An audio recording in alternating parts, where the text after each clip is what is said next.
Bon, mais écoutez, nous allons poursuivre nos travaux de la commission d'enquête avec l'audition cet après-midi de M. Jérôme Salomon en sa qualité de directeur général de la santé de janvier 2018 à avril 2023. Donc, Monsieur le directeur général adjoint, je suis tenu à vous rappeler qu'un faux témoignage devant notre commission d'enquête est passible des peines prévues aux articles 434-13, 434-14, 434-15 du Code pénal et notamment de 5 ans d'emprisonnement et 75 000 € d'amende. Je vous invite à prêter serment de dire toute la vérité, rien que la vérité, en levant la main droite et en disant « Je le jure ». Voilà. Je le jure. Merci beaucoup. Également, je dois vous demander si vous auriez d'éventuels liens d'intérêt avec l'objet de notre commission d'enquête. Je n'ai aucun lien d'intérêt avec l'objet de votre commission d'enquête, Monsieur le Président. Merci. Écoutez, après ces éléments administratifs et juridiques indispensables, je me permets de rappeler rapidement à nos internautes, je rappelle que cette audition est retransmise en direct sur le site du Sénat, que ce dernier a constitué le 20 novembre dernier une commission d'enquête sur les pratiques des industriels de l'eau en bouteille. Au début de l'année 2024, plusieurs médias ont révélé les pratiques illégales de certaines entreprises du secteur des eaux embouteillées, en particulier le recours à des traitements interdits sur les eaux minérales naturelles et de source. Notre commission d'enquête du Sénat vise à faire la lumière sur ce dossier sous réserve des éventuelles procédures judiciaires en cours. Donc, Monsieur Salomon, cette audition a pour objet de faire la lumière sur les décisions au niveau central des ministères compétents. Je le rappelle, donc, outre l'hôtel Matignon et l'Élysée, 2 ministères ont été impliqués à titre principal dans l'affaire des eaux minérales, celui de la santé et celui de l'industrie. En tant que directeur général de la santé de janvier 2018 à avril 2023, vous avez été en première ligne sur ce dossier. Comment avez-vous été sensibilisé à cette affaire et quelles ont été vos premières réactions ? Comment avez-vous perçu l'attitude du ministère de l'Industrie? Comment se sont déroulés les arbitrages qui, selon notre lecture, ont plutôt suivi la logique du ministère de l'Industrie? Quelles leçons tirez-vous de cette crise qui entame la confiance des consommateurs pour un secteur auquel nous tenons tous? Voici quelques thèmes sur lesquels notre rapporteur, et je lui fais confiance, va vous interroger. Nous vous proposons donc de dérouler cette audition en 3 temps. Vous pouvez présenter dans un propos préliminaire de 15-20 minutes ce que vous avez à nous faire part. Puis après, vous aurez des questions et réponses de notre rapporteur. Et puis, bien sûr, les autres membres de la commission d'enquête que je salue et que je remercie pour leur présence pourront vous poser des questions. Donc, Monsieur le directeur général, vous avez la parole. Je vous remercie d'avoir pu vous libérer parce que je sais que vous avez quelques contraintes par rapport à vos nouvelles fonctions qui sont un peu éloignées, me semble-t-il, d'après mes renseignements de Paris. Donc je vous remercie beaucoup d'avoir pu faire droit à notre demande. Merci beaucoup. Monsieur le Président, Monsieur le rapporteur, Mesdames les sénatrices, Messieurs les sénateurs, Mesdames et Messieurs, je me présente devant cette commission d'enquête alors que vos travaux ont déjà permis de détailler les faits et que vous avez entendu de nombreux responsables du secteur de la santé, l'ANSES, les agences régionales de santé, la sous-directrice en charge du dossier à la Direction générale de la santé et le directeur général de la santé actuel, le docteur Grégory Emery, qui a rejoint la DGS en août 2021, est devenu mon adjoint le 1er février 2022 et assure donc une parfaite continuité de l'action de la DGS. Je m'exprime sous serment et m'attacherai à répondre à vos questions en tant qu'ancien directeur d'administration centrale, médecin spécialiste de santé publique, je suis professeur des universités en maladies infectieuses. Je ne suis ni un ingénieur de l'environnement, ni un expert de l'eau. Pendant 63 mois, de janvier 2018 à avril 2023, j'ai eu l'honneur de servir l'État comme directeur général de la santé avec la mission ô combien importante et complexe de protéger la santé de nos concitoyens. Je déclare n'avoir aucun lien d'intérêt dans cette affaire et n'avoir jamais eu de contact sur le sujet avec des responsables du groupe Nestlé Waters. Je ne me suis pas rendu sur les sites d'exploitation, n'ai participé ni aux réunions régionales, ni aux réunions interministérielles sur ce sujet. Mes propos porteront sur les sujets relevant du domaine de compétence du ministère chargé de la Santé et mon action en tant que DGS. Il y a 5 ans, la France et le monde faisaient face à une épidémie causée par un nouveau coronavirus, déclaré urgence de santé publique de portée internationale le 30 janvier, puis pandémie de Covid-19 le 11 mars 2020. La fin de la pandémie sera déclarée début mai 2023. je souhaiterais rendre hommage aux victimes et à leurs proches, à l'ensemble des professionnels de santé et à tous les acteurs de la lutte. Les personnels des ARS, des agences sanitaires, de l'IGAS et de la DGS ont été pleinement mobilisés face à une crise sans précédent et d'une durée exceptionnelle, poursuivant leur mission malgré une pression considérable. En septembre 2021, nous avions déjà fait face à 3 vagues meurtrières, lancé une campagne de vaccination de masse en janvier, instauré le pass sanitaire en juin, affronté durant l'été un variant plus contagieux et nous débutions les injections de rappel dans les maisons de retraite. Je ne m'exprimerai pas davantage sur ce sujet, mais devais rappeler le contexte particulier dans lequel se sont déroulés les faits que vous examinez. Il me semblait nécessaire de partager cette mise en perspective avec vous. Je voudrais insister sur 2 points. D'abord, vous assurer de ma totale implication et de celle de la DGS sur ces sujets, de mon attachement à la prévention des risques pour la santé et à la gestion des enjeux environnementaux et alimentaires, domaine que j'ai particulièrement investi avec mes équipes pour être à la hauteur des attentes légitimes des Français en matière de qualité des eaux. J'exprime ma totale confiance et ma profonde gratitude aux équipes de la DGS et notamment celle de Mme Joëlle Carmès, sous-directrice prévention des risques liés à l'environnement et à l'alimentation jusqu'en 2024 et qui est donc en charge de la législation et réglementation dans le cadre du Code de la santé publique, de la transposition des directives européennes, des critères physico-chimiques et microbiologiques, du suivi technique et juridique, de l'aide à la gestion, des saisines de l'IGAS et de l'ANSES, de la qualité de l'eau et de la mise en ligne annuelle des informations pour les consommateurs.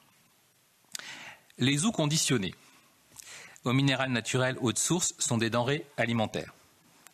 Mises sur le marché de l'Union européenne, la production et la commercialisation des eaux conditionnées sont le fait d'entreprises alimentaires qui sont organisées selon le principe de la législation alimentaire de l'Union européenne. La France a transposé en droit français la directive 2009/54 relative à l'exploitation et à la mise dans le commerce des eaux minérales naturelles. Les eaux minérales naturelles sont obligatoirement des eaux souterraines, microbiologiquement saines, qui doivent être tenues à l'abri de tout risque de pollution. Ces eaux ne peuvent faire l'objet que de quelques traitements autorisés par la réglementation avec un but, la séparation des constituants naturellement présents, comme le fer ou le soufre, la désinfection de l'eau étant interdite. Ces eaux doivent donc répondre à des exigences de qualité microbiologique très strictes. Les eaux minérales naturelles se distinguent des autres eaux par la présence de minéraux, oligo-éléments et autres constituants, et témoignent d'une stabilité de leurs caractéristiques essentielles, c'est-à-dire que la teneur en minéraux et autres constituants caractéristiques de ces eaux est stable dans le temps. Les eaux de source, également d'origine souterraine, répondent quant à elles aux mêmes exigences de qualité physico-chimique et radiologique que l'eau du robinet. Depuis 2007, la France dispose d'un arsenal législatif et réglementaire pour la gestion de la sécurité sanitaire de ces eaux et concernant les champs suivants. Procédure d'autorisation et de reconnaissance, surveillance par l'exploitant, contrôle sanitaire par l'autorité de contrôle, règles d'hygiène, déclaration d'intérêt public et périmètre de protection, gestion des situations de non-conformité, information des consommateurs et dispositions pénales et administratives. La procédure d'autorisation d'exploitation d'une ressource naturelle d'eau à des fins de conditionnement relève de la compétence des préfets de département. La DGS a la charge de la santé de la population, de sa protection à travers les différents usages de l'eau, et notamment les eaux conditionnées jusqu'à leur commercialisation. Elle a la charge de la réglementation et de la sécurité sanitaire des eaux conditionnées produites en France. Elle s'appuie sur les agences régionales de santé pour la réalisation du contrôle sanitaire et les contrôles et inspections des établissements de conditionnement d'eau.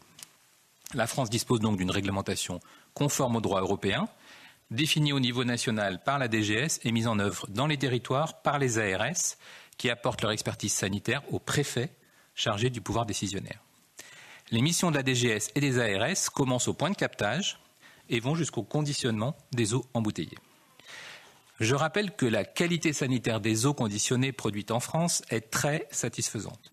150 000 analyses sont réalisées chaque année dans le cadre du contrôle sanitaire des ARS et le taux de conformité aux limites de qualité réglementaire est supérieur à 99% pour les paramètres microbiologiques et physico-chimiques. En 2022, ce sont plus de 50 inspections sur un total de 104 sites et près de 1900 visites des ARS ou d'un laboratoire agréé qui ont été effectuées au titre du contrôle sanitaire dans l'ensemble des usines de conditionnement de l'eau. l'eau destinée à la consommation humaine est en France l'un des aliments les plus contrôlés. Le niveau de conformité constaté explique pourquoi nous avons considéré jusqu'en 2021 qu'il n'était pas nécessaire de renforcer la surveillance des eaux conditionnées. Avec un taux de conformité supérieur à 99%, le risque n'était pas nul, il ne l'est jamais, mais il était maîtrisé. Je veux revenir sur le déroulé des faits à l'origine de cette commission d'enquête et le niveau d'information du ministère chargé de la Santé. À l'été 2021, le groupe Nestlé Waters a révélé au ministère chargé de l'Industrie le recours à des pratiques illicites sur ces sites de production d'eau minérale naturelle dans les Vosges et dans le Gard. Le ministre chargé de la Santé et donc les services de la DGS ont été mis au courant ensuite. Il s'agissait du recours à des traitements de type ultraviolet et charbon actif. Les ministres chargés de la Santé, de l'Économie et de la Consommation ont saisi l'IGAS en novembre 2021 afin de mener une mission d'inspection des usines de conditionnement d'eau minérale naturelle et de source sur le territoire français. L'IGAS a rendu son rapport d'inspection en juillet 2022, conjointement au ministère commanditaire. Il faut souligner que la qualité sanitaire des eaux conditionnées n'a pas été remise en cause et qu'aucune mise en danger des consommateurs n'a été relevée. Les constats sont clairs. Le recours à des traitements non conformes sur une part non négligeable, 30% de sites. Une réglementation susceptible d'interprétation, un défaut de coordination entre les autorités compétentes, des services en charge des contrôles dans l'incapacité de déceler les pratiques frauduleuses, des consommateurs insuffisamment informés.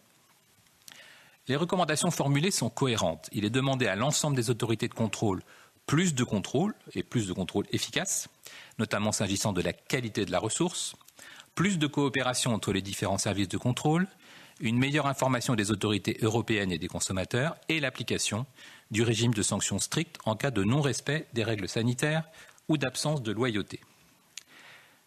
À la suite des révélations de recours à des traitements interdits, les ARS concernés ont procédé aux inspections et mis en demeure les exploitants de procéder au retrait de ces traitements.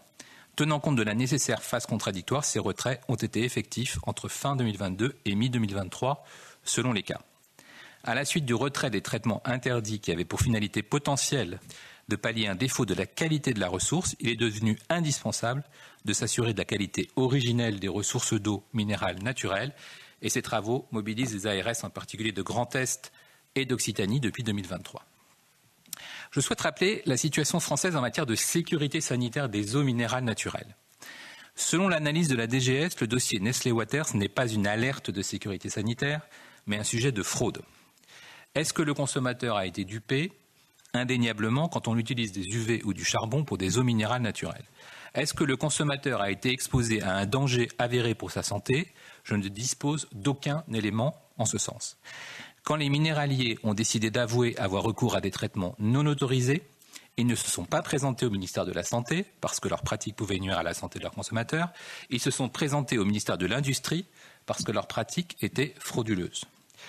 Je vais vous lire le premier message que mes équipes ont rédigé sur ce sujet le 27 septembre 2021, quand elles ont eu connaissance de la démarche de Nestlé Waters auprès du cabinet de la ministre de l'Industrie pour l'informer du recours à des traitements non autorisés. Je cite: « Nestlé a pris l'initiative de contacter le cabinet Industrie et la DGCCRF pour avouer qu'elle traite en effet ces eaux minérales naturelles par des traitements UV au charbon actif, alors que ce type d'eau ne doit subir que des traitements limités autorisés. Il ne semble pas y avoir de préoccupation d'ordre sanitaire, car les eaux en question sont exemptes de problèmes de qualité microbiologique, mais bien d'infraction aux dispositions du Code de santé publique sur l'interdiction de ces traitements et un problème de loyauté. D'autres producteurs pourraient être concernés. » Fin de citation. Les minéraliers ont mis en place des traitements non autorisés, mais ce faisant en filtrant les eaux, en les traitant plus que ce que les textes permettaient ou toléraient, ils n'ont pas altéré la sécurité sanitaire de ces eaux. Quand les contrôles ont démontré que les eaux étaient impropres à la consommation, les bouteilles ont été détruites et les sites ont été fermés.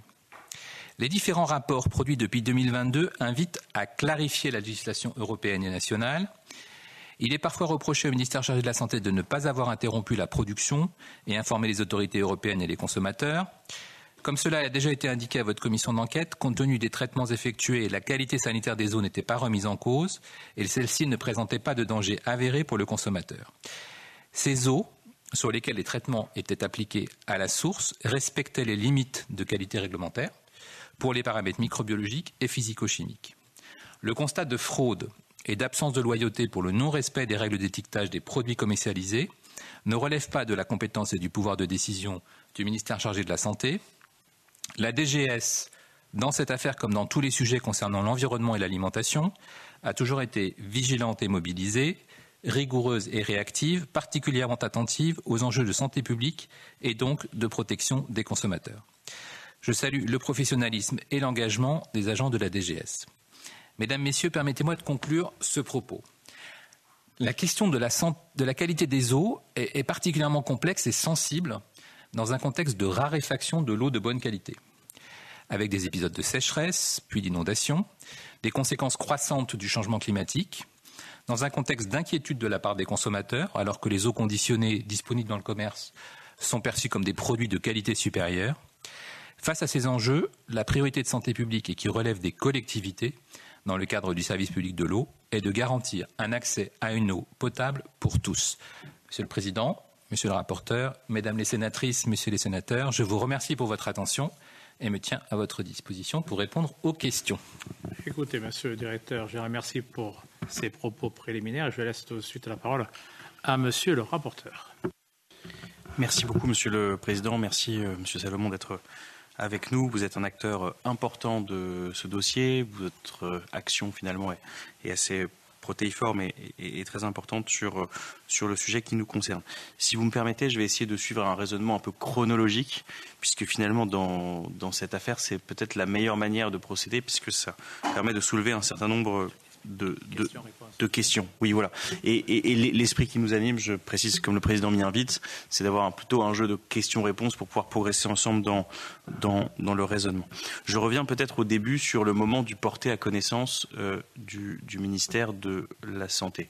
Est-ce que, d'abord, vous avez dit dans votre propos liminaire, nous avons été prévenus. Ensuite, est-ce que vous me confirmez bien que donc, les révélations au ministère de l'Industrie ont lieu le 31 août à notre connaissance et que vous êtes informé quelque chose comme un mois plus tard, c'est-à-dire le 27 septembre 2021. Est-ce que vous pouvez me confirmer cela ?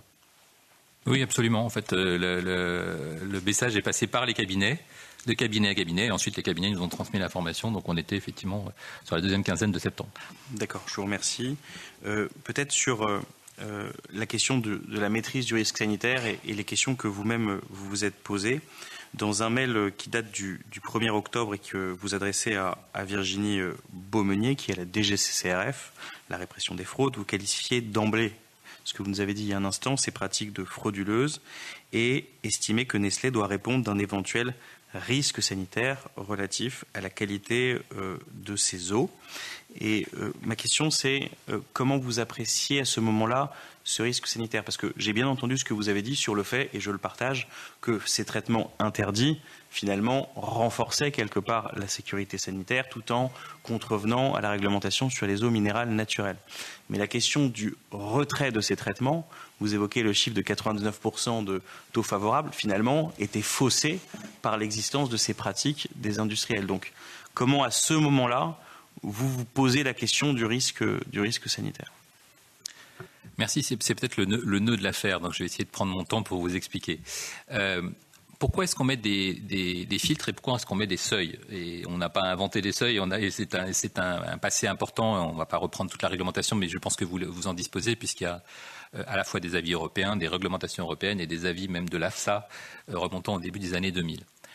C'est très important pour tout le monde de comprendre que cette filtration, cette microfiltration, elle n'a aucune visée microbiologique. Elle est là pour enlever des particules qui seraient problématiques dans l'eau, que ce soit du fer, du soufre, même de l'arsenic. Donc on est sur vraiment de la filtration minérale. Plus on descend en filtre, plus on modifie ce qu'on appelle le microbisme de l'eau. C'est-à-dire que vous vous retrouvez avec des mailles de plus en plus fines qui finissent par bloquer les bactéries. Donc de modifier l'équilibre de bactéries. Et évidemment, je rassure aussi les consommateurs qui pourraient nous écouter, on ne parle pas de bactéries pathogènes, on parle de bactéries qui peuvent être non pathogènes ou même de parasites qui sont parfois présents dans l'eau et qui ne sont pas forcément non plus dangereux pour l'homme. Mais à ce moment-là, si on commence à réduire le filtre, soit on ne respecte pas la réglementation, et donc j'allais dire c'est une erreur toute simple de ne pas respecter la réglementation, soit on réduit les mailles en ayant une petite inquiétude sur la qualité des eaux et en se disant que plus on va réduire, plus on va filtrer une éventuelle contamination. Et donc, c'est ce que vous venez de dire, monsieur le rapporteur. Effectivement, ce qui va sortir après ces traitements, et en particulier là, les traitements qui ont été appliqués, qui sont le traitement aux ultraviolets et au charbon, on a une visée de désinfection quelque part, soit volontaire, soit involontaire, mais en tout cas, ça a cette action. Et donc, ce n'est pas l'objectif d'un traitement d'une eau minérale naturelle. Parce que finalement, quand vous achetez une bouteille d'eau minérale naturelle, on ne vous vend pas une eau désinfectée, ce qui vous peut-être changerait un petit peu la relation du consommateur à la bouteille. Donc voilà, c'est ça que je veux simplement dire. Nous, on n'avait aucune information, et ça c'est le plus important dans les enjeux de sécurité sanitaire et de santé publique, d'un éventuel impact humain. Il n'y a jamais eu de signal, et on peut imaginer en septembre 21 combien on était attentif aux signaux sanitaires et aux signaux infectieux. Donc pas d'alerte non plus sur les prélèvements. Donc on n'est pas ni avant ni après pour dire qu'on a ou alors on n'a pas cette information. En tout cas, on avait zéro signal, et en particulier d'une direction très solide, qui est la direction générale de la consommation et de la répression des fraudes. Donc on était sur une enquête qui avait été bien menée de ce côté-là, du côté de mes collègues de la DGCCRF, et d'un partage d'informations sur une eau minérale naturelle traitée par des procédés non autorisés, d'où l'information de la DGS par ce biais des cabinets, puisque la DGS est en charge, effectivement, ce que je voulais rappeler, de la réglementation de la qualité de l'eau entre le point de captage et la commercialisation. Merci beaucoup. Peut-être juste pour revenir sur ce dernier point, vous avez précisé des choses que je partage totalement sur la microfiltration. Sur les traitements UV, est-ce que vous partagez avec moi que l'enjeu sanitaire à ce moment-là, si du jour au lendemain les industriels, prenons Nestlé, avaient retiré les lampes à UV et les filtres à charbon, vous vous seriez quand même posé la question de la qualité des eaux et donc de ce qui était commercialisé par les industriels. Est-ce que nous sommes d'accord que... C'est ce qui a été fait, parce qu'effectivement, voilà. D'abord, quand vous constatez une pratique non autorisée, vous demandez quand même à l'exploitant de supprimer cette pratique non autorisée, et évidemment, il y a un plan de contrôle renforcé, c'est-à-dire qu'on ne libère pas un lot, c'est la même chose dans le champ alimentaire. Si vous repérez une anomalie dans une cuisine ou dans un restaurant, avant de remettre quelque chose en lien avec le consommateur, vous vous assurez que la correction apportée est sous contrôle de l'autorité de contrôle, ne modifie pas les enjeux de sécurité sanitaire. Merci beaucoup. Toujours au moment où cette nouvelle vous parvient, vous avez une réflexion qui se noue sur la question du recours à l'article 40, puisque ce qui a beaucoup aussi choqué l'opinion dans cette affaire, c'est que les faits ont été tenus éloignés du public pendant de nombreuses années, et que pendant de nombreuses années, l'infraction s'est perpétuée et il a été continué d'être vendu des eaux qui n'étaient pas conformes à la réglementation. Et donc ma question c'est, dès le 6 octobre, vous écrivez à Norbert Nabet que la DGS profitera de ces échanges avec la DGCCRF pour envisager un signalement conjoint DGCCRF-DGS au procureur dans le cadre de l'article 40. Vous saisissez ensuite la direction des affaires juridiques que nous avons entendue dans cette commission d'enquête pour une analyse, et le 13 octobre en vue d'une analyse qui doit permettre une réflexion le 13 octobre 2021 dans le cadre d'une réunion interministérielle qui se tient le lendemain. Et d'ailleurs, dans la manière dont vous écrivez les choses, j'ai pas envie de dire que votre intuition était qu'il fallait faire un article 40, mais à la lecture des mails que vous envoyez, c'est le sentiment que nous avons. Après la réunion interministérielle, il est décidé de ne pas faire recours à un article 40.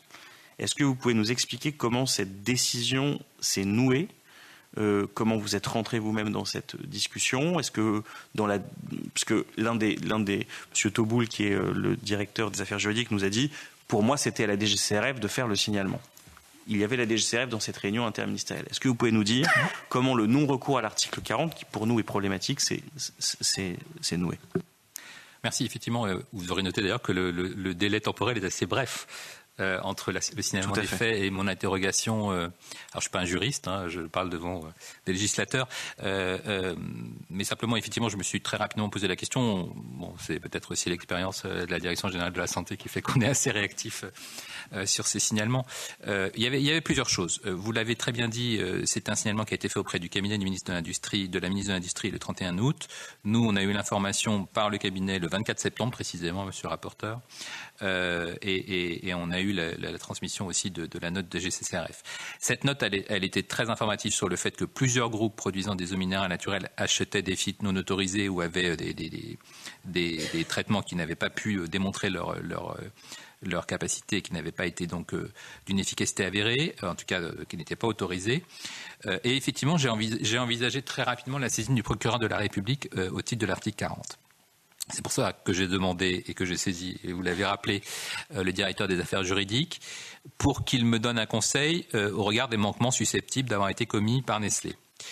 La réponse, vous l'avez sans doute, elle a été très, très technique et tout à fait cohérente à mon sens, puisqu'ils ont analysé les anomalies transmises et l'état des connaissances à l'époque comme étant beaucoup plus du domaine de la tromperie du consommateur que sur un enjeu de santé publique.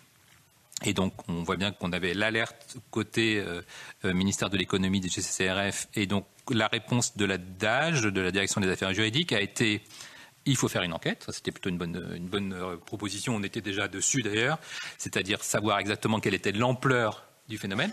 Et on s'est bien rendu compte ensuite, avec la mission EGAS et avec le soutien des ARS, que le sujet était tout à fait national. Et deuxièmement, que cela permettrait d'enrichir le dossier avec des procès-verbaux d'infraction, avec les contrôles et l'IGAS, et de mettre en place potentiellement une disposition de l'article 40 et tout le code de procédure pénale avec les ARS qui, vous le savez, peuvent avoir aussi recours à des mesures administratives. Le deuxième sujet sur le lancement du signalement au procureur, il se basait sur le droit de la consommation. Donc tromperie du consommateur, et il était déjà porté, ça je l'ai découvert petit à petit, par le ministère de l'économie, des finances et de la relance à l'époque, la DGCCRF, qui avait déjà eu des contacts, on va dire, de nature contradictoire avec l'entreprise, et qui était déjà aussi sous un angle pénal, puisqu'il y avait plusieurs anomalies qu'ils étaient eux-mêmes en train de gérer directement avec différentes entreprises et différentes infractions relevées. Tout ça étant sous le chapeau du droit de la consommation. Donc, avec l'ensemble de ces informations, la pertinence d'un signalement de l'article 40 par le ministère chargé de la Santé a finalement paru plus logique du côté du ministère de l'économie que du côté de la ministère de la Santé.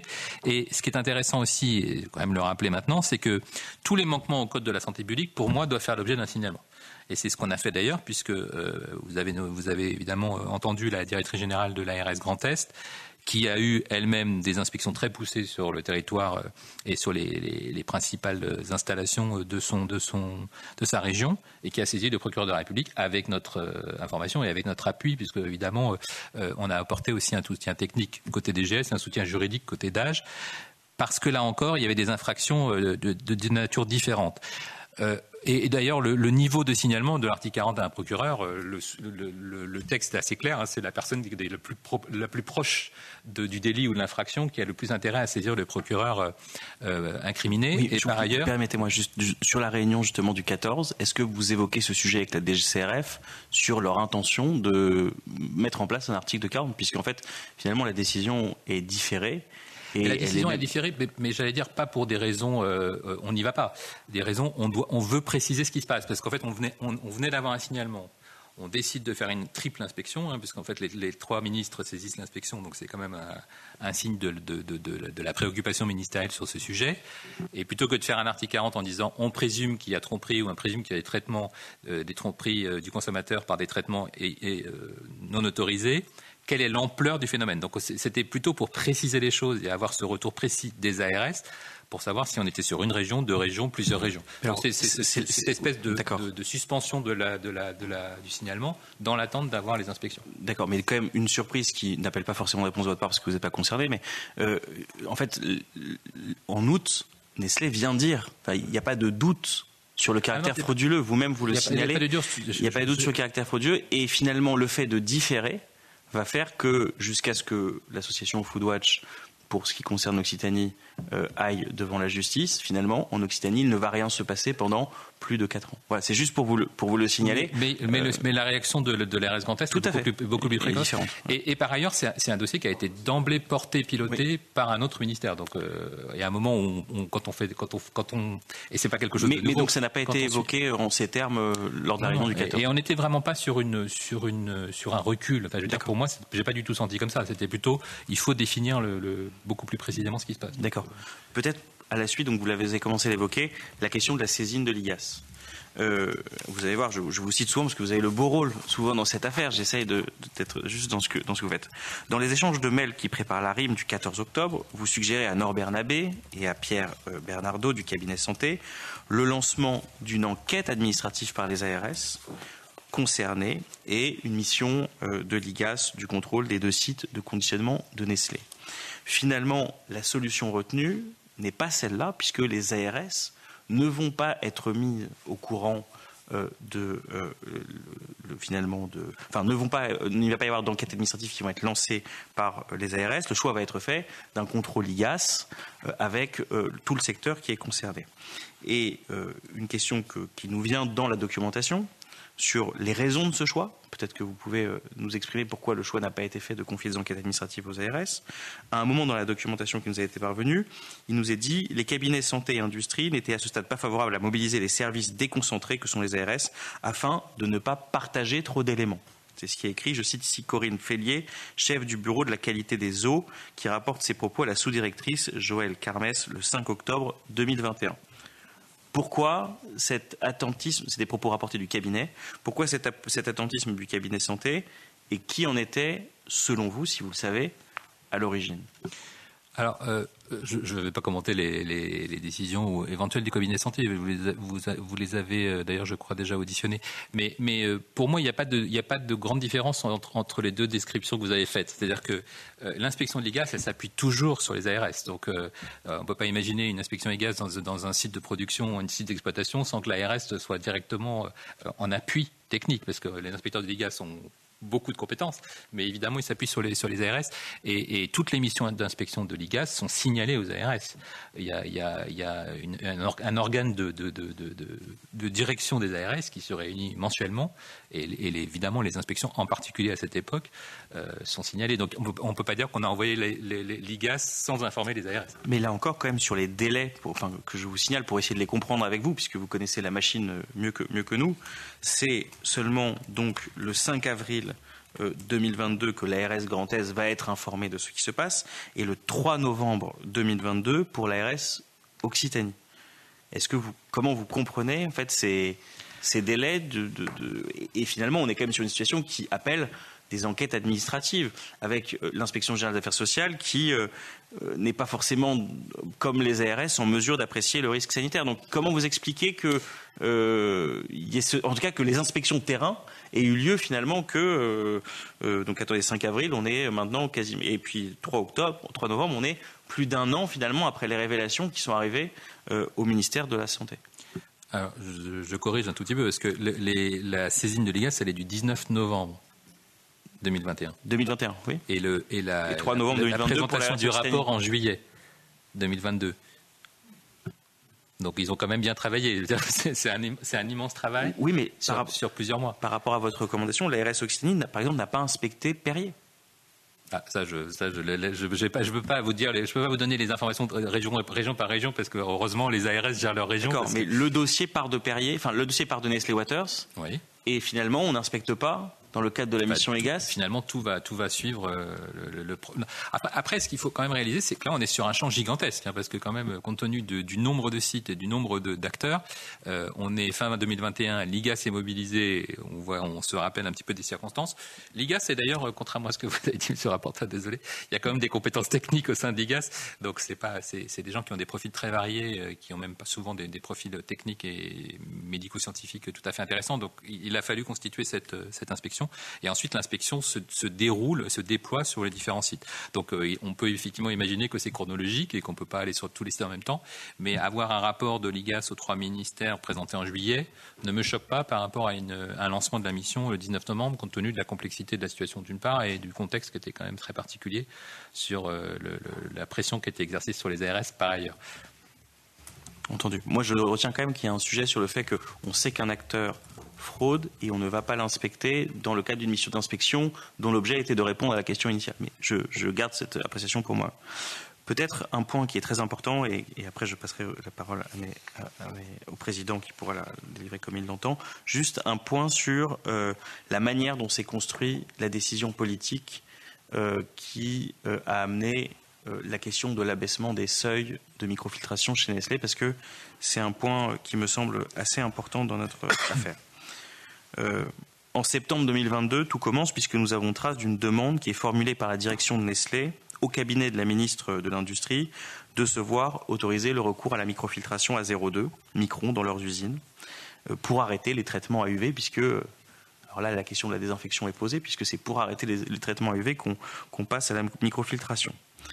Le traitement à charbon aurait déjà été interrompu. Cette demande vous est transmise pour analyse par Pierre Breton du cabinet santé le 12 septembre 2022. Et vous lui répondez le 22 septembre 2022 que la DGS n'est pas favorable à ce que cette demande de Nestlé soit acceptée. Vous pouvez juste peut-être en un mot nous dire ce qu'ont été ces motifs de refus, même si vous l'avez peut-être initialement dit. Parce qu'on avait cette norme à 0,8 avec aucune nouvelle donnée permettant de basculer de 0,8 à 0,2, ce qui est quand même pas totalement anodin. Et que donc on n'avait aucune raison de soutenir sans aucun rationnel scientifique, sans aucune explication, ce changement. Et puis-je dire que vous suspectiez... l'intérêt d'ailleurs de ma saisine de l'ANSES. Et est-ce qu'on peut dire qu'à ce moment-là vous suspectiez une forme de désinfection, puisqu'on retire des traitements illégaux désinfectants pour proposer de remplacer par des filtres à 0,2 ? Est-ce que ça c'était dans votre esprit ? C'est-à-dire qu'en fait, déjà, on avait deux procédés qui n'étaient pas autorisés, et ensuite, on nous proposait en remplacement un procédé qui n'était pas non plus autorisé. Donc, c'était un peu étonnant. On ne revenait pas, si vous voulez, à la situation antérieure. C'est pour ça, et c'est compte tenu du fait que, évidemment, on est très technique à la DGS. On s'est dit, compte tenu du fait que l'avis de l'AFSA datait de 2001, est-ce qu'on a, de façon tout à fait objective, de nouvelles données depuis 2001 qui font que ce grand groupe nous propose une nouvelle technique. Est-ce que c'est arrivé aux oreilles des experts de l'ANSES qu'on a changé, on a des nouvelles publications qui permettent effectivement de modifier le seuil de coupure. D'où ma saisine. Tout à fait. Et vous formulez une proposition d'ailleurs alternative qui consisterait en le fait d'autoriser Nestlé à utiliser une filtration avec un seuil de coupure à 0,8 microns et d'inscrire ce traitement dans la réglementation française afin de mieux encadrer les pratiques. Vous rappelez qu'une telle modification réglementaire devra être notifiée au préalable à la Commission européenne au titre de la directive de 2015 et de la directive de 2009 que vous avez citée tout à l'heure. Cette notification obligeant au respect d'un délai de statu quo de 3 mois pendant lequel elle sera soumise à l'avis de la CE et de la Commission européenne et des autres États membres. Est-ce que vous avez eu un retour sur cette alternative et que vous avez proposée ? Je crois que vous la proposez au cabinet Firmin-Lebaudot, si je ne dis pas de bêtises. Est-ce que vous avez eu un retour et est-ce que vous savez pourquoi cette solution a été écartée ? Pour les deux principes qu'on a déjà cités, premièrement, le fait que j'ai saisi l'ANSES en novembre pour avoir les dernières données scientifiques sur la microfiltration. Et en particulier, c'était ma préoccupation, est-ce qu'une modification du seuil de la microfiltration a un impact sur le microbisme de l'eau ? Parce que là, ça change effectivement beaucoup les choses. C'est-à-dire que si on a une visée antimicrobienne, si on a une visée de désinfection de l'eau, c'est plus du tout la même chose. Et donc, on avait une hétérogénéité relevée par l'inspection. Ça, c'était quand même perturbant. On a eu vraiment une surprise. Et donc, ça valide a posteriori le fait qu'on ait lancé cette inspection, parce qu'objectivement, on s'est rendu compte que la situation était beaucoup plus complexe qu'on imaginait et beaucoup plus étendue. Et on avait une question scientifique qui était quelle est la réponse en 2022-23 des connaissances scientifiques sur le meilleur traitement physico-chimique, et non microbiologique, mais physico-chimique, de l'eau minérale naturelle. Très bien, entendu. Le 27 septembre 2022, donc cette solution est écartée par le cabinet pour les raisons que vous venez de dire. Le 27 septembre 2022, Pierre Breton, du cabinet du ministre délégué à l'organisation territoriale et aux professions de santé, écrit à Joël Carmès, que vous avez cité tout à l'heure, pour lui demander relecture technique d'une note qu'il a coécrite avec Mathilde Bouchardon, son homologue au cabinet de l'industrie, en vue d'un entrevue accordé par les cabinets Élysée, Matignon à Nestlé Waters. La note propose d'autoriser Nestlé Waters à poursuivre la filtration à 0,2 microns si l'entreprise démontre l'absence de changement de microbisme de l'eau. Le lendemain matin, vous lui renvoyez la note largement revue par vos équipes en expliquant que vous ne pouvez pas autoriser le recours à la microfiltration à 0,2 microns en reprenant vos éléments abordés plus tôt dans le mois et que vous venez de rappeler. Mais la note qui est transmise le 28 septembre par Isabelle Epaillard, directrice de cabinet, à Cédric Arcos, au cabinet de la Première ministre, mentionne tout de même une autorisation à 0,2 microns et à Cédric Arcos qui lui demande si la DG Santé est bien en phase concernant la préconisation finale sur les techniques de filtration. Isabelle Epaillard répond « Oui, c'est vu avec eux ». Comment expliquez-vous cette position qui est contraire, et on verra dans un instant que vous reprenez le fil de ce qu'était votre position?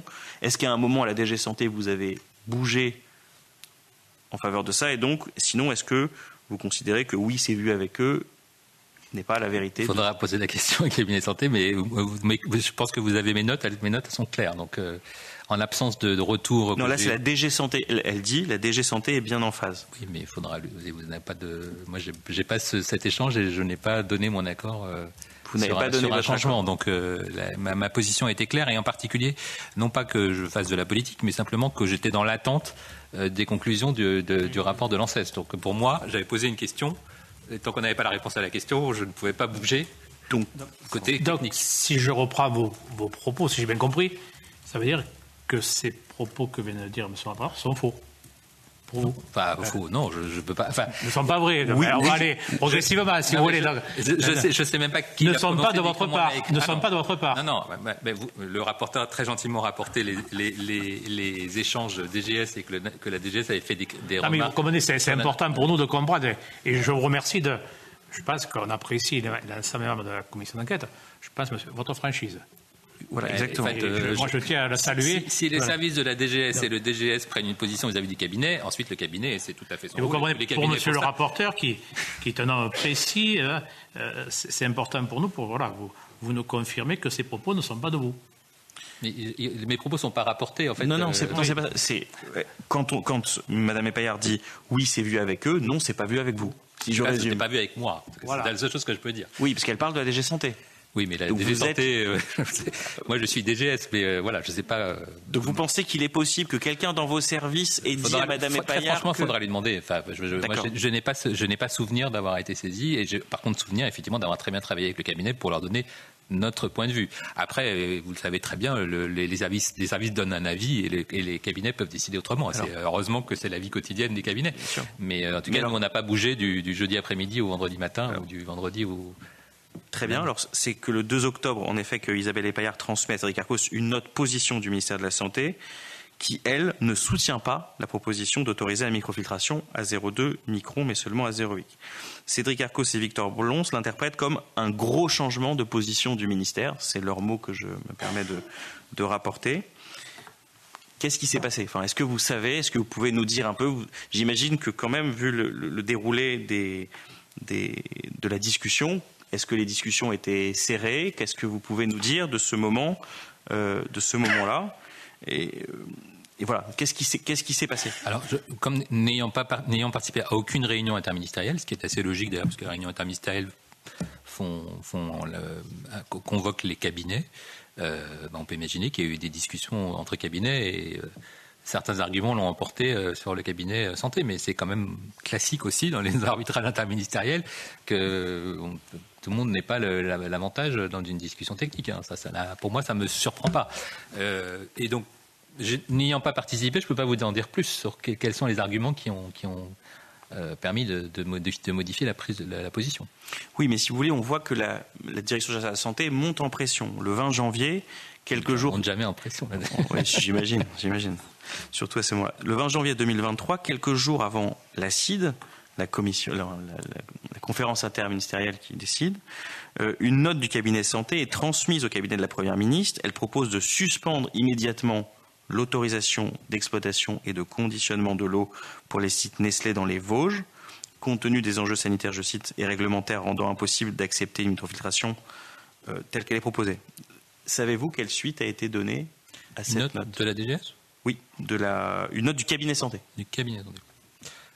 Alors, je n'ai pas cette note. Je sais qu'en tout cas, moi, j'avais fait une note, donc dans ce sens aussi, on s'appuyait juste sur le rendu de l'avis de l'ANSES. D'accord. Qui est très clair. L'avis de l'ANSES est très clair en disant on n'a pas d'éléments nouveaux nous permettant de modifier les seuils de coupure. Et par ailleurs, on a un impact sur le microbisme de l'eau si on descend le niveau de filtration. Et vous alertiez sur... Oui, je vous en prie, oui. Non, mais je veux dire, pour moi, en fait, il y a une période, et c'est assez logique parce que quand on reprend l'histoire chronologiquement, on se dit mais qu'est-ce qu'ils ont fait entre telle date et telle date? Mais effectivement, à partir du moment où on lance une inspection IGAS, qui était une grosse inspection mobilisant les ARS dans une période un peu compliquée, il fallait évidemment laisser cette inspection aller jusqu'au bout. On a bien fait de laisser cette inspection aller jusqu'au bout parce qu'on a appris beaucoup de choses. Donc on a vraiment eu une cartographie très intéressante du paysage national qui nous a posé beaucoup de questions au vu des anomalies relevées. Et donc, avec ce taux d'anomalie et la question qui était posée, mais finalement, pourquoi certains ne respectent pas et qu'est-ce que ça veut dire et quelles sont les conséquences sur les caractéristiques de l'eau et sur l'éventuel impact sur les microbismes, donc avec à ce moment-là un impact, j'allais dire, de désinfection. Logiquement, on saisit notre agence la plus scientifique, la plus technique et la plus respectée qu'elle en cesse, qui nous répond, je crois, mi-janvier, enfin du 15 ou 19 janvier, je ne sais plus quelle est la date exacte. Enfin, on est quelques jours avant les faits que vous rapportez. Donc, pour moi, il y a une note de la DGS, donc je pense que la note du cabinet santé a dû être assez proche, portée et j'allais dire assise sur l'avis de l'ANSES. D'accord, mais donc, vous voyez bien qu'en fait, s'il y a des notes successives qui alertent... qui consolident notre analyse. Qui consolident votre position. Est-ce que lorsque vous apprenez, mais vous venez de le dire, que en fait, lorsque vous apprenez par l'IGAS qu'il y a un certain nombre d'arrêtés dans lesquels il y a des filtrations sous 0,8, ce qu'on constate, c'est qu'il y a du côté du cabinet, notamment du cabinet industrie, la volonté d'utiliser cela pour aller vers une réglementation à 0,2, et c'est ce qui l'emportera ensuite dans la conférence interministérielle. Est-ce que vous pouvez nous dire si vous avez été tenu au courant de cette conférence interministérielle, enfin, quel était votre niveau de suivi du dossier à ce moment-là, et des conclusions qui en étaient tirées? Je ne reprendrai pas vos propos d'une intention, parce que je ne peux pas donner l'intention des cabinets, surtout des cabinets que je ne connaissais pas. Mais j'allais dire, pour des non-experts de l'eau, ce n'est pas une insulte du tout de ma part, mais on est tous face à des domaines extrêmement techniques. Se dire, bon, vous m'avez dit c'est 0,8 partout, mais en fait, quand on regarde, c'est pas 0,8 partout. Donc, logiquement, est-ce que c'est la bonne norme? C'est une question qui est pas choquante. Donc certains cabinets se disent mais est-ce qu'il faut laisser tout le monde au même niveau, est-ce qu'il faut changer et qu'est-ce qu'on fait? En soi, c'est pas une question qui me choque. Donc je n'étais pas à la concertation interministérielle et à la décision, à la réunion qui a été présidée par le cabinet de la Première ministre, mais je suppose que c'est un arbitrage comme ils en rendent plusieurs par jour. Donc qu'est-ce qui a pesé? Ça, n'étant pas présent, je ne peux pas me prononcer. D'accord, et vous n'avez eu aucun retour sur ce qui a fait que sinon, le retour, définitif... Le bleu, vous avez eu le bleu. Voilà, exactement. Mais aucun retour sur les raisons pour lesquelles la position du ministère de la Santé a été écartée. Absolument. Non plus de votre cabinet, de personne. D'accord. Mais je veux dire, c'est pas choquant en soi. Hein. Chacun présente ses arguments et à la fin, le cabinet de la Première ministre décide de suivre telle ou telle proposition. C'est-à-dire qu'en fait, après, on a... Oui, mais on n'est pas... Enfin, si vous me permettez juste une observation, on n'est pas dans un arbitrage interministériel classique, puisqu'on est dans un arbitrage interministériel qui, d'un côté, et c'est ce que vous avez produit comme analyse, est contraire à la réglementation en vigueur. On n'est pas dans un choix politique classique où vous avez le choix entre deux solutions réglementaires. Vous êtes dans une situation où vous avez le choix entre une solution, et d'ailleurs vous avez instruit le dossier en ce sens, qui pose un problème réglementaire, qui pose aussi la question de l'information des autorités européennes, qui pose tout un tas de questions réglementaires, et donc en gros une solution qui n'est pas dans le cadre des textes en vigueur, et une solution qui l'est. Donc je sais pas, j'espère que ça n'arrive pas tous les jours. De ce que vous en disiez. Voilà, c'est juste on n'est pas dans une décision... simplement une petite nuance, parce que on a l'impression qu'on est complètement dans l'illégal ou dans l'illicite. On est sur quand même une pratique qui est basée sur des avis scientifiques, que ce soit l'EFSA ou l'AFSA ou ensuite l'ANSES. Donc une norme, j'allais dire une bonne pratique qui a été très clairement partagée pendant des années. Et quand on inspecte cette bonne pratique, on se rend compte que finalement, elle n'est pas vraiment respectée. Quand on demande, et donc d'où ma saisine de l'ANSES en disant finalement, on n'est peut-être pas au fait des dernières évolutions. L'ANSES nous dit on n'a rien de nouveau et pour nous, ce seuil se tient. Donc je dirais que c'est plus une discussion technique et scientifique que j'ai eue avec mes collègues de l'ANSES qu'une décision sur la réglementation est-elle tordue ou est-ce qu'il y a des gens qui sont prêts à s'asseoir sur le code de la santé publique. C'est quand même pas la même chose. Vous voyez ce que je veux dire? On est plus sur de la norme technique que sur une violation réglementaire flagrante. J'entends avec cette réserve, parce que vous avez une réserve, j'ai une réserve à la réserve, c'est qu'en fait le sujet c'était est-ce qu'il y a ou non modification du microbisme de l'eau, et qu'à aucun moment la preuve a été faite que l'Iltra 02 ne modifiait pas le microbisme de l'eau, alors que les ARS relancent les industriels sans que à aucun moment cette preuve soit apportée. Je me perds juste une question sur la suite, puis après je m'arrête là. S'agissant de l'acide, vous interpellez Madame Epaillard et Pierre Breton le 6 mars, afin qu'ils vous précisent comment les décisions prises sur donc l'autorisation des seuils de coupure sous les 0,8 microns pour modifier les arrêtés préfectoraux s'appliquent à une société particulière, puisqu'en effet, la RIM ne concerne que Nestlé. Doivent être mises en œuvre pour l'ensemble des usines de conditionnement d'eau installées en France. Est-ce que vous pouvez nous dire quelle réponse vous a été apportée sur ce point-là? Parce qu'en effet, sinon, il y a une question d'égalité des armes, quelque part, qui se pose entre les industriels. Et est-ce qu'il vous a été répondu sur ce sujet-là? Je n'ai pas le souvenir d'avoir une réponse précise, ce d'autant que on était encore dans l'attente, vous le savez, d'un appui technique et scientifique de l'ANSES aux ARS les plus concernés, donc en particulier Grand Est et ARS Occitanie.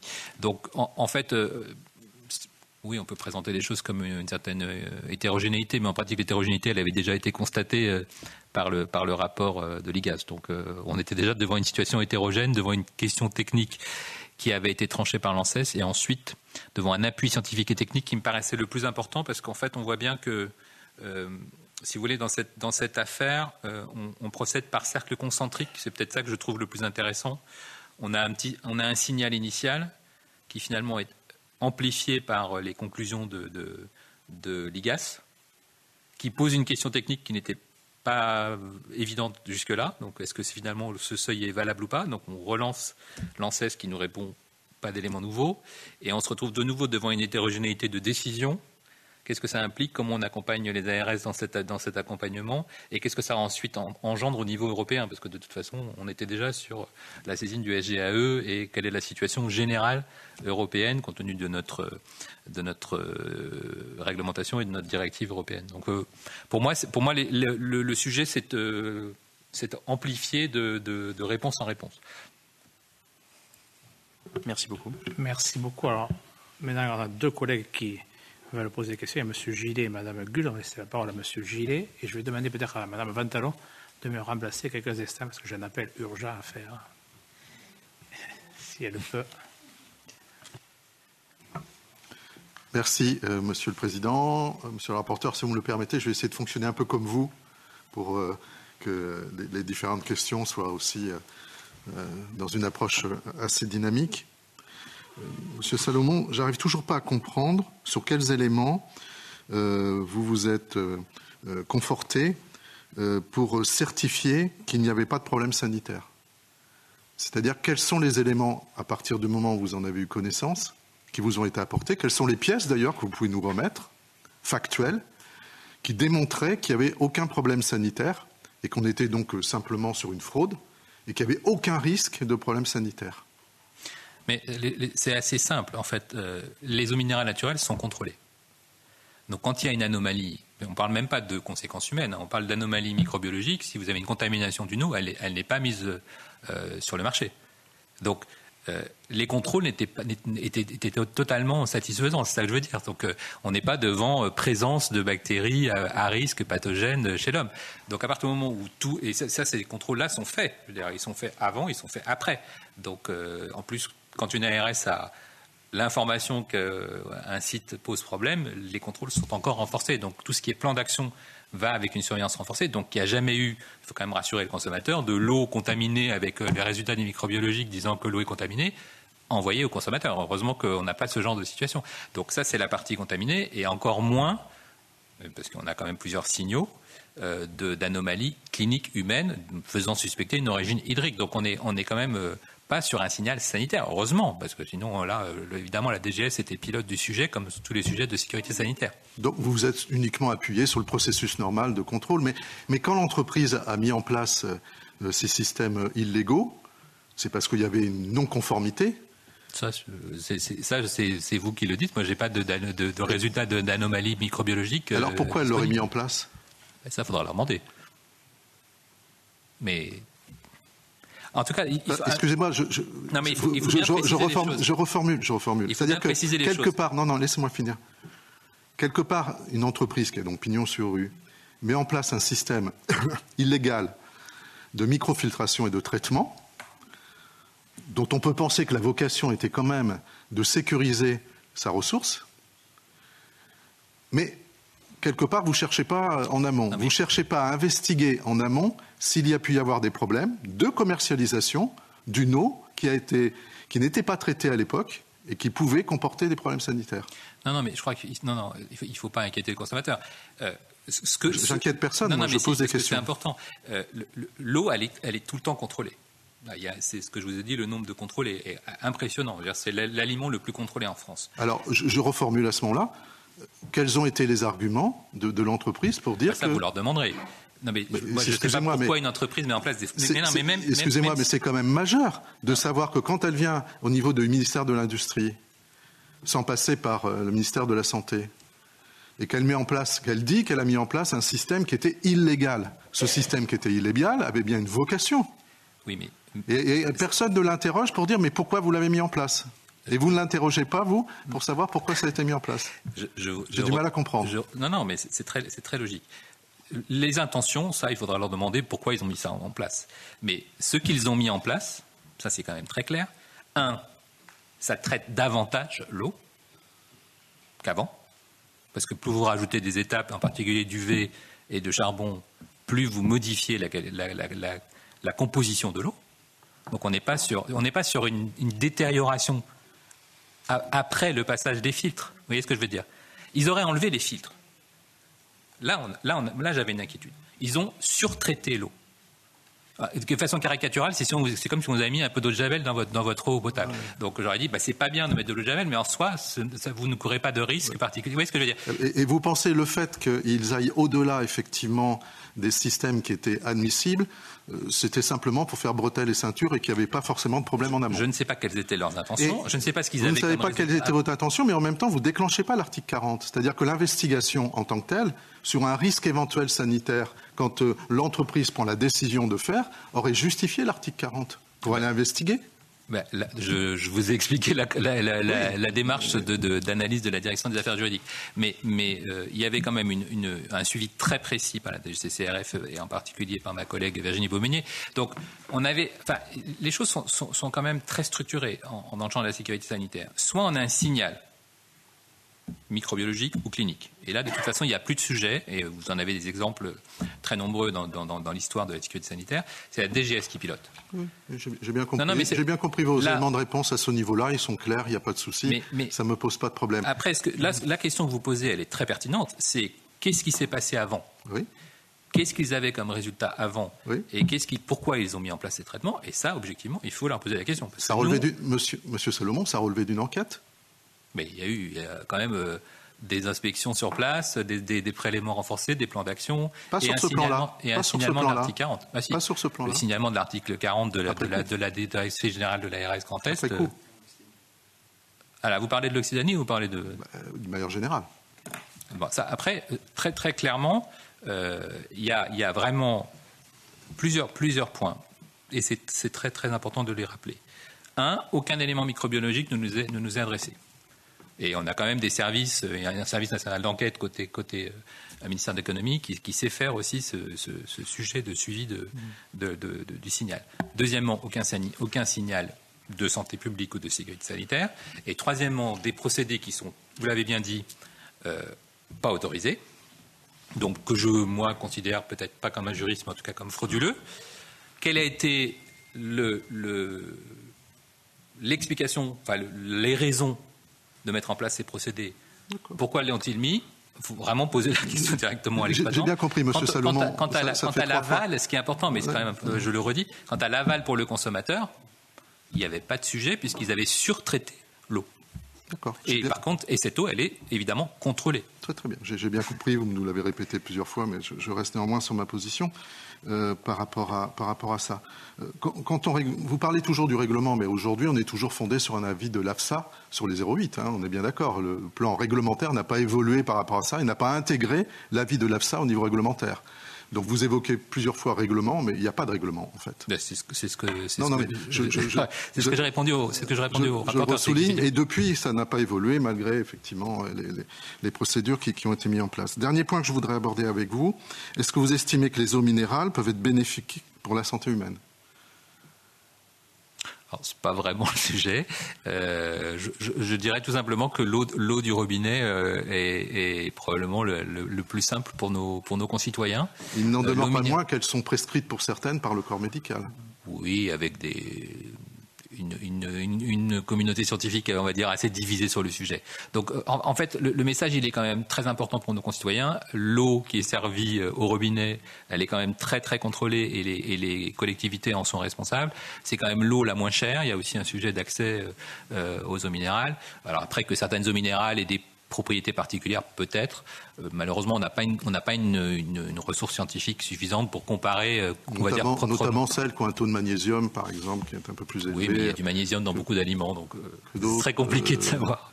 Mais bon, c'est bien pour caractériser, parce que quand on parle de la santé, quand même, à un moment donné, par rapport à des prescriptions médicales, c'est quand même judicieux de faire la relation de cause à effet. Oui, alors ça c'est un tout petit peu différent par rapport aux prescriptions médicales, parce que certains patients, en particulier certains malades, doivent avoir des prises de minéraux contrôlés. Donc effectivement, quand vous avez une insuffisance rénale, par exemple, effectivement, on fait attention. Donc c'est plus de ce côté-là que je porterai mon regard, plutôt que sur la population générale qui a tout intérêt à avoir l'eau de qualité la plus accessible. Et donc certaines parties prenantes nous ont dit que même avec une microfiltration à 0,2, si on fait des charges, c'est intéressant. On peut dire dernier, parce qu'après encore il y a deux. D'accord, je vais arrêter là. Non, allez-y. Dernière remarque. Voilà, d'accord, Monsieur le Président, pas de souci. Oui, certaines parties prenantes nous ont fait des remarques comme quoi une microfiltration à 0,2 n'enlevait pas la minéralité de l'eau, quoi. Qu'en pensez-vous ? La minéralité, non, mais certains constituants, oui. Plus vous filtrez, plus vous supprimez des constituants.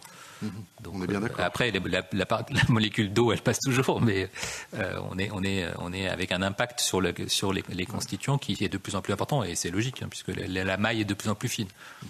Sachant que l'AFSA dit bien que le seuil de Gillet, là, attendez un peu, parce que d'autres collègues qui veulent parler, après.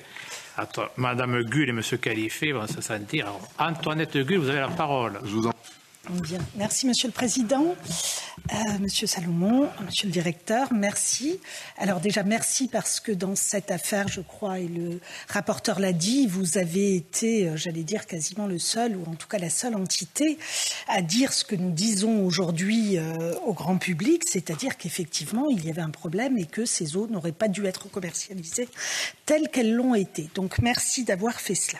Je voudrais qu'on revienne sur la question sanitaire des eaux, puisque vous dites depuis le début il n'y a pas de problème sanitaire. Moi, je ne partage pas votre avis. Je pense qu'il y a eu un problème sanitaire. Je vous explique mon raisonnement. Alors, je ne sais pas si vous avez lu mon rapport, mais il se trouve que j'ai fait un rapport d'information sur ce sujet précis, et donc que j'ai un certain nombre d'informations, comme par exemple les dates d'arrêt des traitements. La date d'arrêt des traitements illégaux pour les sites des Vosges, c'est le 4 mai 2023. Ça figure dans le rapport et c'est détaillé. À partir du 4 mai 2023, nous avons interrogé l'ARS Grand Est qui nous dit « Nous avons mis en place des études virologiques ». Pourquoi des études virologiques ? Vous êtes médecin, donc je ne vais pas... Enfin, je sais que c'est dans vos compétences, beaucoup plus que dans les miennes d'ailleurs, mais l'ANSES a dit très clairement qu'à partir du moment où il y avait une eau qui était polluée au départ, il fallait une surveillance renforcée. Pourquoi ? Parce que s'il y a des bactéries au départ, il faut faire une étude virologique qui n'est pas faite dans le cas où on a de l'eau pure. Il n'y a pas d'étude virologique de fait. Donc, c'est ce qui s'est passé dans le Grand Est, c'est-à-dire que les ARS des Vosges ont dit on fait des études virologiques sur toute l'eau minérale de manière à s'assurer que le fait qu'on puisse avoir de l'eau polluée au départ, enfin de l'eau qui n'est pas de bonne qualité au départ, ne nous amène pas à l'arrivée avec de l'eau qui contient des virus. Ça n'a pas été fait dans le Gard. Dans le Gard, l'arrêt des traitements s'est fait le 20 décembre 2023. Et les analyses virologiques ont été faites à partir de juin 2024. C'est-à-dire que là, on a 6 mois où effectivement, les analyses virologiques ont été faites uniquement par Nestlé Waters. C'est-à-dire qu'il n'y a pas eu de vérification et de contrôle renforcé tel que l'a demandé l'ANSES. Et donc, quand vous dites aujourd'hui on n'a pas de problème, il n'y a pas de problème sanitaire, il peut y avoir un problème sanitaire. Voilà, je veux bien votre retour sur ce raisonnement et je suis prête à entendre qu'il n'est pas exact s'il ne l'est pas. Alors, 2 fois merci. Premièrement pour votre rapport, très intéressant. Deuxièmement pour votre question qui me permet de basculer dans mon domaine de compétences. C'est très important parce que justement, j'ai relu attentivement le rapport de l'ANSES. Quand je l'ai dit tout à l'heure en introduction, et c'est vraiment peut-être le nœud de cette affaire, quand on met des microfiltres, c'est uniquement à visée physico-chimique. C'est sur les constituants, c'est absolument pas sur les bactéries. Si on commence à dire que c'est pour les bactéries, vous l'avez dit tout à l'heure, là on a un problème. Et on n'est plus sur une eau minérale. Il faut être clair. C'est-à-dire que si on est sur une source polluée, on la ferme. C'est plus une eau minérale. Enfin, moi, je n'imagine même pas qu'on mette en bouteille de l'eau qui est polluée. Même dans votre commune, si l'eau est polluée, on coupe l'eau. C'est ce qui arrive malheureusement de plus en plus fréquemment pour nos concitoyens. Donc ça, il faut quand même le dire parce que ça arrive. Ça arrive. Je ne parle pas des eaux naturelles, je parle de l'eau du robinet. Maintenant, on l'a démontré, grande inondation, gros orage, vous l'avez tous vécu, on a de l'eau qui sort marron. Bon. Donc il y a un problème, et évidemment, il ne faut pas consommer, et on bascule d'ailleurs sur de l'eau minérale. Le microfiltre, il est pour les composants. Si on baisse, quelle que soit la raison, je ne sais pas, mais si on baisse, c'est qu'on n'est pas complètement sûr de sa ressource, ou qu'on a des informations, je ne sais pas, mais en tout cas, l'idée, c'est de commencer à filtrer des bactéries. D'éventuelles bactéries, et en tout cas ça modifie le microbisme de l'eau, et on est, ça c'est important, pas du tout dans les mailles des virus. Les virus sont beaucoup plus petits. Tout à fait. Pour vous donner un exemple, les picornavirus, j'ai regardé de nouveau parce que c'est les gentils picornavirus qui nous donnent des des gastroentérites virales, on est sur 100 à 1000 fois la taille plus petite. On est sur du nanomètre, on n'est pas sur du micron. D'accord ? Donc, on n'est pas sur des filtres qui ont la moindre visée virologique. Maintenant, l'élément clé de mon raisonnement, c'est pourquoi y aurait-il des virus dans une eau minérale naturelle profonde souterraine ? Il n'y a aucune raison. Et il y a déjà eu des travaux scientifiques, je veux dire, standards de chercheurs de recherche fondamentale. Heureusement qu'on n'a pas de virus en eau souterraine. Et pour des raisons, comment ? Après, si vous voulez, ce qui se passe, et ça on l'a déjà, il y a beaucoup de publications scientifiques, qu'on ait des effluents contaminés par des virus en aval d'un hôpital, ça a été démontré, il y a toutes les publications possibles. Mais on n'est pas du tout sur les mêmes situations, on n'a aucune raison d'imaginer qu'on ait... En plus, les virus, alors je vais rentrer dans des considérations de plus en plus techniques, mais des virus ont besoin d'un milieu pour se développer. Donc il faut des cellules, les virus ne se retrouvent pas directement comme ça à proliférer sans cellules pour les développer. Donc une contamination bactérienne ou virale égale pour moi fermeture. J'espère assez clair. J'entends bien, mais vous n'avez pas été entendu. Sûr. Ben, vous n'avez pas été entendu. Le rapport que vous faites, il n'est pas suivi des faits. C'est-à-dire que les ministères ne vous écoutent pas. Lorsque vous faites votre rapport, vous n'avez pas été entendu. Donc lorsque vous dites ça, moi je ne doute pas de votre bonne foi. Ceci dit, vous savez que Nestlé Waters a triché. Ils l'ont dit eux-mêmes, c'est avéré. Ils n'ont pas triché pour rien. Ils n'ont pas mis toute une série de traitements, d'ailleurs au passage assez coûteux, simplement pour faire plaisir. S'ils ont triché, c'est que leur eau n'était pas... Et d'ailleurs, on a retrouvé des problèmes bactériologiques, il y a des sources qui ont été fermées, etc. Oui, donc, heureusement qu'on surveille la qualité de l'eau. Ouais. On est tout à fait au clair sur le fait que Nestlé Waters a bien triché sur ces 4 marques d'eau que vous connaissez, Perrier, Vittel et Par Contrex. On le sait, c'est avéré, c'est avoué, c'est chiffré par l'État. Et d'ailleurs, vous dites vous-même, c'est vous qui le dites, ça ne mérite pas de l'eau minérale naturelle si c'est filtré à 0,2, etc. Donc vous le dites, vous tenez les mêmes propos que nous. Or, vous savez très bien que ça a été filtré à 0,2. Et si c'est filtré à 0,2, c'est pour modifier le microbisme de l'eau. C'est vous qui le dites, je reprends vos propos. Mais juste pour rebondir sur votre question, ce n'est pas à visée virale ou antivirale. En tout cas, ce n'est pas le bon traitement. Ça n'est pas le bon traitement, c'est exactement ce que je dis. Bon, donc s'il existe des virus... Ah, mais c'est exactement ce que je dis. S'il y a des matières fécales, par exemple... Eh oui, mais il y a eu contamination matière fécale à un moment donné. Donc s'il y a des matières fécales, qu'il y a tromperie et qu'il y a une filtration, eh bien on se retrouve avec une filtration qui va bien enlever les bactéries, mais qui ne va pas enlever les virus. On est d'accord? Et si on ne fait pas des recherches virologiques, ce que nous n'avons pas fait, nous, quand je dis nous, c'est l'État, puisqu'on attend de l'État cette protection, et pas de l'industriel qui nous a déjà trompés depuis 20 ans, qui nous trompe depuis 20 ans. On ne va pas lui faire confiance sur ce sujet-là. Donc on attend de l'État qu'il fasse ses recherches. Or, moi, ce que je dis, c'est que pendant 6 mois, il y a eu effectivement des recherches qui n'ont pas été faites. Et ça a été fait dans les Vosges, parce que l'ARS des Vosges a été fait. Ça, je peux encore poser une question, Monsieur le Président? Oui. Oui. Vous n'avez pas encore totalement utilisé votre temps de parole. Oh là là. Mais alors, dites-moi, je monte en grade dans cette Comme le président du Sénat, je suis plus 10%. Vous. Très bien. Alors, vous avez dit qu'il y avait un champ gigantesque d'études dans le cadre de l'étude de l'IGAS, enfin de l'inspection qu'a menée l'IGAS. Moi, j'ai une question à vous poser. Est-ce que vous pensez qu'il n'y avait pas là une volonté de noyer le poisson? De la Je part de m'explique. Non, pas de la part de l'IGAS, bien sûr que non. De la part de ceux qui ont commandité cette étude gigantesque à l'IGAS, alors qu'en fait, on avait des aveux. Madame Agu, noyer le poisson dans de l'eau, c'est compliqué. Hein. J'entends bien. Donc, voilà, je vous pose la question. Est-ce qu'il n'y avait pas la volonté de faire en sorte de laisser faire les choses pour qu'on puisse avoir un plan de transformation de Nestlé Waters, qu'on puisse essayer de trouver une solution, ce qui a été fait ensuite. Et donc, pendant tout ce temps, moi, je ne dis pas que rien n'a été fait parce que je trouve que les services de l'État ont beaucoup travaillé sur le sujet. Je vais même vous dire, je pense beaucoup trop par rapport à ce qui aurait dû être fait. Et je sais que vous partagez mon avis, puisque ce qui aurait dû être fait, vous l'avez écrit et qu'on n'a pas suivi vos recommandations. Donc, ma question est la suivante. L'IGAS a fait énormément de contrôles, une inspection très très large. Est-ce qu'il n'y avait pas là une volonté de gagner du temps et de noyer le poisson? Très sincèrement, je ne pense pas. Très sincèrement, je ne pense pas. Juste parce que je l'ai dit en introduction, on est en septembre 2021, on est encore en pleine crise. Mobiliser l'IGAS, qui était mobilisé sur plein d'autres sujets prioritaires, Covid et autres, et les ARS qui étaient en train de lancer la campagne de vaccination dans les maisons de retraite, je ne sais pas si vous vous souvenez, c'est quand même très lourd. Donc ça veut dire qu'on considérait que le sujet était important.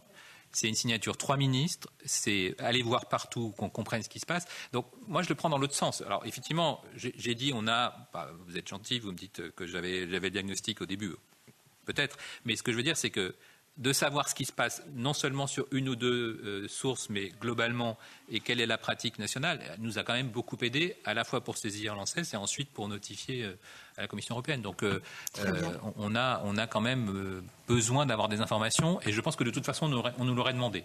On nous aurait dit, mais c'est une pratique isolée où tout le monde fait n'importe quoi, où finalement 0,8 c'est vous qui pensez que c'est bien, et puis en fait personne ne respecte. Enfin, donc on nous aurait demandé d'étayer et de compléter la situation, c'est quand même très classique. Et donc moi je dis, vous me l'avez dit, merci, les services de l'État ont beaucoup travaillé sur ce sujet dans une période compliquée, donc on peut dire que c'est encore un argument de plus pour les remercier parce qu'ils avaient déjà beaucoup à faire. Tout à fait, je l'avais fait d'ailleurs dans mon rapport, j'avais dit... Là, vous avez dépassé vos 10%. J'ai juste une petite question. Pourquoi? Vous en avez deux, pas une. Oui, quand même. C'est mon soir de bonté. Allez, la DGS n'informe pas la RS Occitanie avant novembre 2022, puisque c'est ce que nous a dit le directeur de l'ARS, qu'il n'a pas été informé avant novembre 2022 du problème Nestlé Waters, du problème Perrier, en réalité, et donc il ne le savait pas. Est-ce que vous trouvez qu'il est normal qu'un directeur d'ARS, alors que ça fait 1 an et demi que tout le monde travaille sur le sujet, ne soit pas informé de cette situation? Il l'apprend par l'industriel. Ça me paraît, entre guillemets, un peu surprenant parce que... Alors d'abord, il y a eu des changements de DG d'ARS, donc il faut quand même vérifier.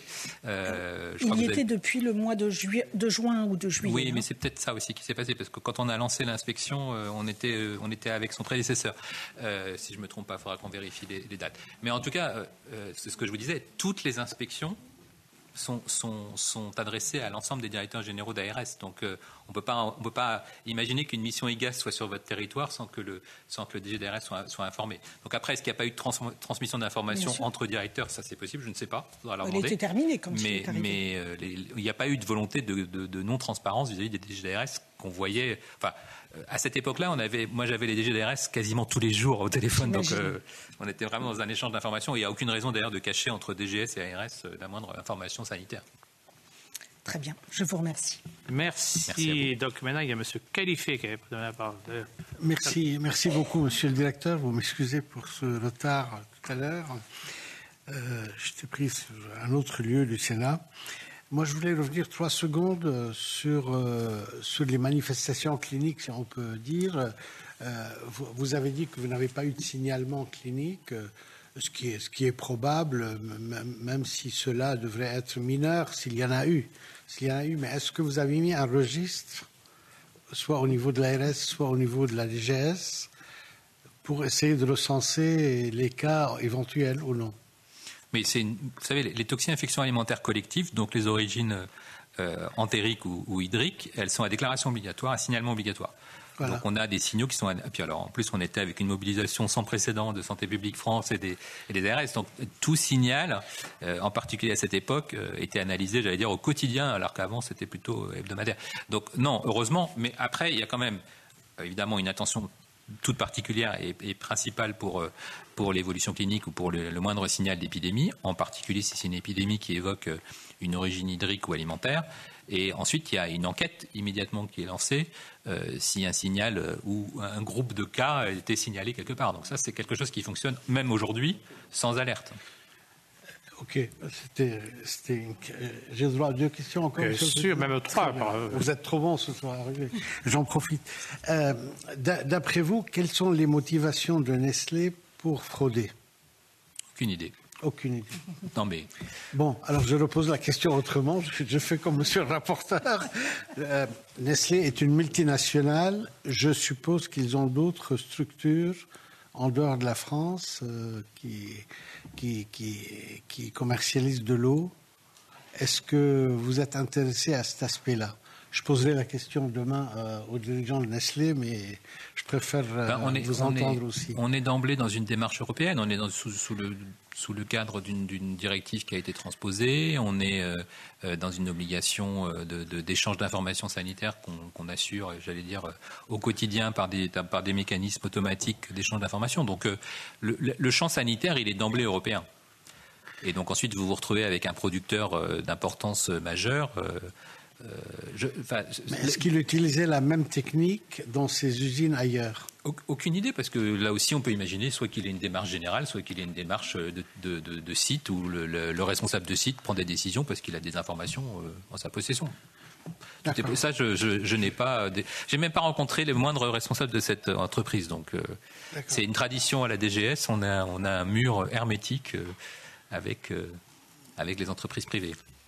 Très bien. Je vais reposer encore une question. Allez, la dernière, monsieur Kelly. La dernière. Est-ce que vous avez contrôlé les autres effecteurs du domaine? Il y a d'autres... C'est-à-dire d'autres usines, d'autres producteurs que Nestlé. Toutes les usines. Toutes les usines ont été vues. Alors, tous les sites... c'est peut-être des chiffres que je ne vous ai pas donnés parce que je trouvais que c'était intéressant quand même de vous les donner à un moment ou à un autre parce que ça montre quand même l'ampleur du contrôle. Parce que on a l'impression que là on regarde à la loupe sur un site, mais tous les sites sont évidemment contrôlés. On a 104 sites en France, 104 sites, 59 départements, 18 régions. Donc, vous voyez que l'intérêt de la mission IGAS, on doit regarder ce qui se passe sur l'ensemble du territoire national. Ça fait 13,6 millions de mètres cubes. Et aussi bien à peu près 50-50 des eaux minérales naturelles et des eaux de source. Et donc la production est concentrée, vous l'avez dit, il y a des sites qui produisent la moitié du volume et évidemment des très grands groupes industriels se partagent globalement ce marché. Donc évidemment qu'on ne s'est pas dit, il y en a un qui a recours à des traitements que nous n'avons pas autorisés, est-ce qu'il ne faut pas aller voir les autres? Donc on a évidemment été voir tous les sites. Et par ailleurs, quand même, c'est important, les Français sont plutôt des grands consommateurs d'eau minérale naturelle, un peu plus que la moyenne européenne. Et on est à 120 litres par an et par habitant. Donc c'est quand même vous donner une idée de l'importance du sujet pour nous. Merci bien. Je vais laisser la parole maintenant à monsieur le rapporteur. Je crois qu'il souhaiterait vous poser une ou deux autres questions. Merci beaucoup. Oui, vous gardez encore peut-être 10 minutes avec nous. D'abord, quand même, une réaction de votre part sur la différence entre les deux ARS, puisque la Direction générale de la santé a un rôle d'animation de ces acteurs. D'un côté, nous avons une ARS, qui a été aussi rappelée par Madame Gull, qui fait un article 40, qui est scrupuleuse sur le contrôle sanitaire, c'est-à-dire que lorsqu'on débranche les filtres illégaux qui assuraient la sécurité sanitaire, on met tout de suite en place un système de sécurité renforcé qui permet de faire l'analyse virologique parce que les filtres à 0,2 peuvent laisser passer les virus. D'un côté, on a ça. De l'autre, on a une ARS qui ne fait pas d'article 40 et qui laisse l'autocontrôle pendant 6 mois de l'industriel, qui d'ailleurs n'appelle pas un contrôle virologique, même si on a appris que l'industriel le faisait, et qui donc, en termes de maîtrise du risque, je ne dis pas que le risque s'est matérialisé, évidemment, on est sur une qualité de la maîtrise du risque bien inférieure de l'un côté que de l'autre. Donc je voudrais avoir votre avis. Comment les choses peuvent se passer de sorte que l'ARS vous remonte qu'elle va faire un signalement en grand test et que vous ne vous dites pas « je vais dire en Occitanie qu'il faut faire la même chose » puisque finalement c'est exactement le même cas de figure, le même cadre d'action, le même sujet. Si vous-même vous étiez dit que vous n'en faisiez pas. Enfin, voilà, on est quand même dans une situation où vous êtes informé qu'un signalement avoir. Donc en termes d'animation, comment vous percevez les choses?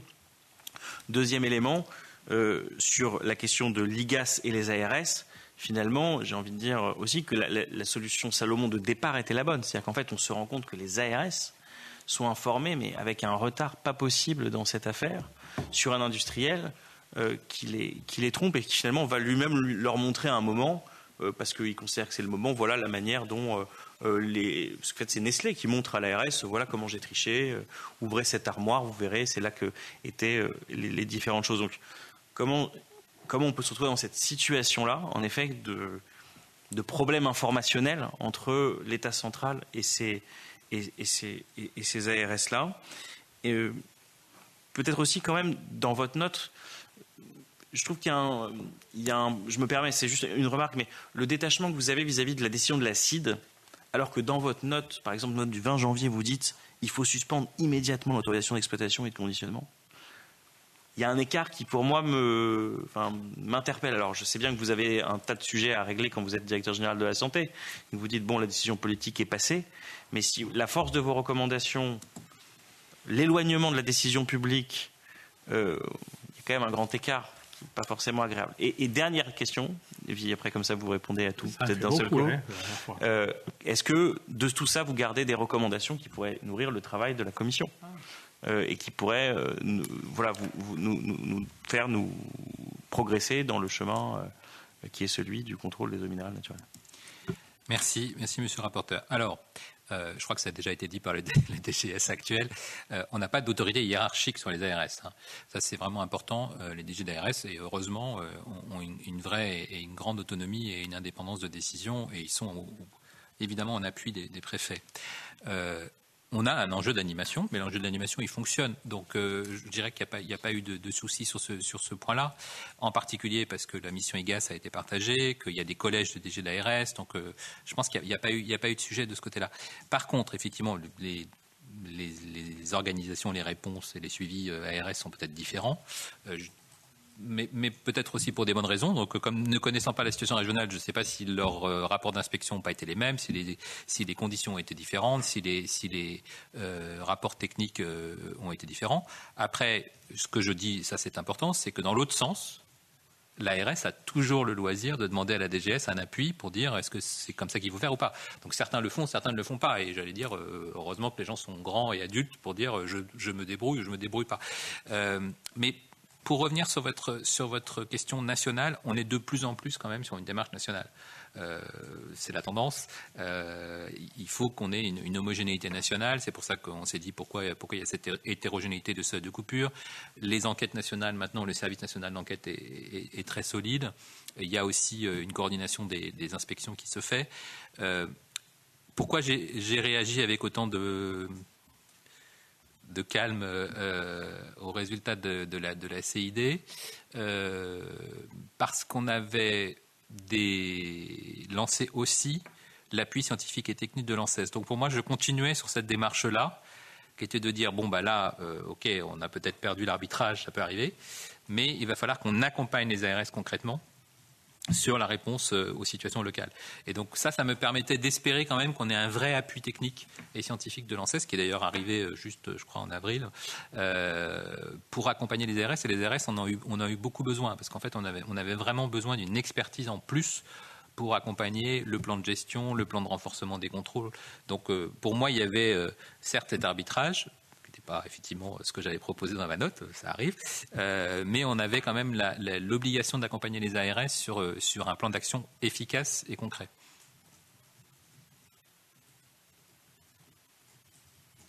Alors, les recommandations. Je crois déjà qu'il faut souligner, alors je ne parle plus en tant qu'ancien DGS, je parle en tant que citoyen, que beaucoup d'actions qui ont été recommandées par l'IGAS en particulier ont été mises en œuvre. Je ne vais pas reprendre toutes les recommandations, mais je crois qu'elles ont été quasiment toutes mises en œuvre. En tout cas, il y en avait les 10 principales. Donc ça, la DGS actuelle peut vous le confirmer, toutes les recommandations ont été mises en œuvre et ça me paraît très important parce qu'il y avait des recommandations très pertinentes, que ce soit sur les installations, que ce soit sur la filtration, que ce soit sur la révision de la directive, que ce soit sur l'appui aux ARS, les arrêtés d'autorisation, les inspections, l'information des consommateurs, c'est évidemment très important, et le suivi de la qualité microbiologique des ressources.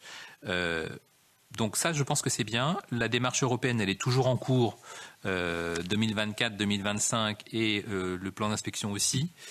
Moi, ce qui me soucie, c'est peut-être la question que vous m'avez posée tout à l'heure, 2 sénateurs me l'ont posée d'ailleurs, c'est aujourd'hui, comment on gère une qualité de la ressource qui est probablement en forte baisse.